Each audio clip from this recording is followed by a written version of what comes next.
Welcome back. तो friends, अभी का वीडियो है 130 करोड़ भारतीयों की आंखों में आंसू ला देगा ये वीडियो। पता नहीं क्या है। चलो वीडियो शुरू करते हैं। वीडियो शुरू करने से पहले अगर आप चैनल पर नए हो और आपने अभी तक सब्सक्राइब नहीं किया तो जल्दी से पहले सब्सक्राइब के बटन और बेल आइकन को क्लिक कर लो ताकि आपको हमारे सारे न्यू वीडियोस के नोटिफिकेशन मिल जाए जैसे हम अपलोड करें। अगर आपको वीडियो पसंद आता है प्लीज लाइक एंड शेयर। चलिए शुरू करते हैं। भारत और चीन के बीच एलएसी पर तनातनी जारी है। पूर्वी लद्दाख से लेकर अरुणाचल प्रदेश तक दोनों देशों की सेनाएं आमने सामने हैं। भारतीय सेना चीन की किसी भी नापाक चाल को ध्वस्त करने के लिए तैयार है। कुछ इसी तरह भारतीय सेना ने आज ही के दिन यानी 18 नवंबर 1962 को रेजांगला में चीन को सबक सिखाया था। उस दिन एक ऐसी लड़ाई हुई थी जिसमें भारतीय सेना का एक एक जवान चीन के 10-10 सैनिकों का मुकाबला कर रहा था। इस लड़ाई में भारत के 114 सैनिकों ने अपने जीवन का बलिदान दिया था। भारतीय सैनिकों ने अपने शौर्य से चीनी सैनिकों के दांत खट्टे कर दिए थे और उन्हें पीछे हटने पर मजबूर कर दिया था। तमाम कोशिशों के बावजूद चीनी सैनिक रेजांगला चौकी पर कब्जा नहीं कर पाए थे। इस वीडियो में आपको रेजांगला की लड़ाई के बारे में तो बताएंगे, लेकिन उससे पहले ये तस्वीर देखिए। रक्षा मंत्री राजनाथ सिंह ने आज रेजांगला में नए सिरे से बनाए गए वॉर मेमोरियल का उद्घाटन किया। Very good. इस वॉर मेमोरियल का उद्घाटन रेजांगला में हुई जंग की 59वीं वर्षगांठ पर किया गया है। इस जगह पर भारतीय सैनिकों ने 1962 में चीनी सेना का वीरता से मुकाबला किया था। ये वॉर मेमोरियल 13 कुमाऊं रेजिमेंट के उन बहादुर भारतीय सैनिकों को समर्पित है। जिस समय रक्षा मंत्री यहां पहुंचे उस समय का एक वीडियो सोशल मीडिया पर वायरल हो रहा है। इस वीडियो में रक्षा मंत्री राजनाथ सिंह एक बुजुर्ग शख्स को व्हीलचेयर पर बिठाकर आगे बढ़ते दिखाई दे रहे हैं। जो बुजुर्ग शख्स व्हीलचेयर पर बैठे हैं वो है 13 कुमाऊं रेजिमेंट के retired brigadier R V. Jatar. Retired brigadier R V. Jatar ने 1962 के भारत चीन संघर्ष में बहादुरी से लड़ाई लड़ी थी। इस वीडियो ने सबका दिल जीत लिया है। चलिए आपको बता दें, आज ही के दिन 18 नवंबर 1962 की सुबह करीब 3:30 बजे ठंड, अंधेरे और बर्फबारी के बीच चीन ने दक्षिण लद्दाख के रेजांगला पर हमला बोल दिया था। उस वक्त वहां 13 कुमाऊं रेजिमेंट की एक टुकड़ी तैनात थी जिसका नाम था चार्ली कंपनी। इस कंपनी को कमांड कर रहे थे मेजर शैतान सिंह। इस युद्ध के दौरान जब भारतीय सैनिकों की गोली खत्म हो गई थी तब उन्होंने चाकू, छुरी और पत्थरों का इस्तेमाल करके चीनी सैनिकों को मार गिराया था। और अंत में तो भारतीय सैनिक चीन के खिलाफ खाली हाथ ही लड़ते रहे। आप ये जानकर हैरान हो जाएंगे कि युद्ध के 3 महीने बाद जब भारतीय सैनिकों के पार्थिव शरीर ढूंढे गए तो उन्हें देख हर सैनिक और अफसर की आंखें भर आई थी और सीना गर्व से चौड़ा हो गया था, क्योंकि 18 नवंबर को शहीद हुए कुछ सैनिक अपनी मृत्यु के भी भी अपनी ड्यूटी कर रहे थे। आपको यह जानकर गर्व महसूस होगा कि कुछ सैनिकों के हाथ में उनका हथियार था और उंगलियां ट्रिगर पर थीं। एक सैनिक ऐसा भी था जिसके हाथ में हैंड ग्रेनेड था और दूसरे हाथ में उससे निकली हुई पिन चीन के सैनिकों के साथ संघर्ष करता रहा। यह जंग इसलिए भी महत्वपूर्ण थी क्योंकि इसके बाद खुद चीन ने भारतीय सैनिकों के शौर्य की तारीफ की थी। सेना के शौर्य की इसी भावना से प्रेरित होकर भारत के मशहूर कवि प्रदीप ने वो पंक्तियां लिख दी थीं जिसने हर हिंदुस्तानी की आत्मा पर दस्तक दी। मुंबई की सड़कों पर घूमते हुए कवि प्रदीप का मन बेचैन हो रहा था। मेजर शैतान सिंह की शहादत उन्हें कुछ कहने और लिखने पर मजबूर कर रही थी।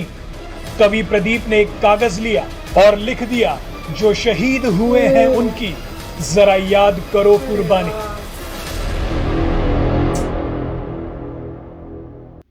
बहुत ही प्यारा वीडियो था, कमाल का, कि हमें हमारी हिस्ट्री याद दिला दी, उन ब्रेव सोल्जर्स को, उनकी जो उन्होंने इतनी ब्रेवरी दिखाई है वो बताया उन्होंने।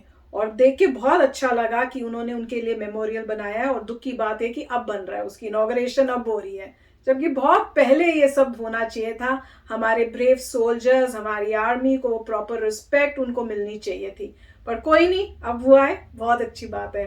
और जिस तरह से रिस्पेक्ट कर रहे हैं, जैसे उन्होंने उनको व्हील चेयर पे लाए हैं और दिखाया है कि भाई हम लोग रिस्पेक्ट करते हैं। ऑब्वियसली जिन्होंने अपनी पूरी जिंदगी अपनी कंट्री के लिए दी है और जान तक दे दी है, इतने यंग होते हैं सोल्जर्स और वो जाते हैं और अपनी जान जो है वो अपनी कंट्री के लिए करते हैं, तो फिर उनके लिए ये तो कुछ भी नहीं है, ये रिस्पेक्ट जो हम दे रहे हैं।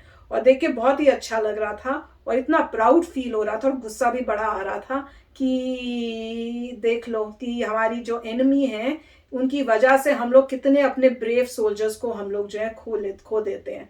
पर हमारे इंडिया के जो है ना सोल्जर्स भैया कमाल के हैं, देखो एंड तक। नहीं तो कई बार हमने सुना है वॉर में अगर चाइना के सोल्जर्स होते हैं जब देखते तो भाग जाते हैं, पर हमारे इंडियन सोल्जर्स चाहे कुछ हो, खत्म हो जाए गोलियां, पर हाथों से लड़ रहे हैं। ये कमाल की बात है, ये है हमारे सोल्जर्स की, हमारी देशभक्ति, हमारी अपनी कंट्री से इतना प्यार। मजा आ गया देखकर, मजा। राइट, अभी यही कहा जाता है क्योंकि इंडिया ने अपनी एयरफोर्स को डिप्लॉय नहीं किया था, तो इसके वजह से इंडिया हारा था।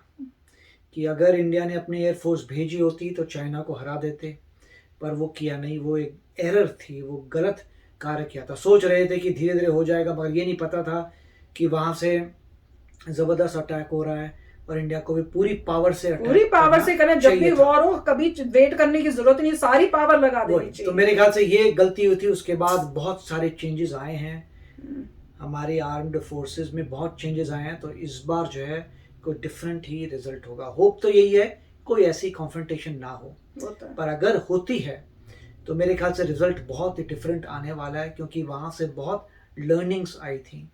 यहाँ पे आपको दिख रहे हैं कि सोल्जर्स की क्वांटिटी कम थी, नंबर्स उनके कम थे, उन लोगों के सोल्जर्स ज़्यादा थे। हमारे सोल्जर्स के पास प्रॉपर यूनिफॉर्म्स भी नहीं थी।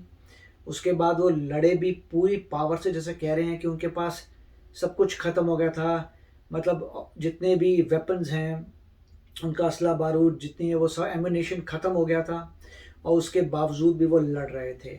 वहाँ पे उन लोगों का एम्यूनेशन ख़त्म नहीं हुआ, उन लोगों के ज़्यादा नंबर्स थे।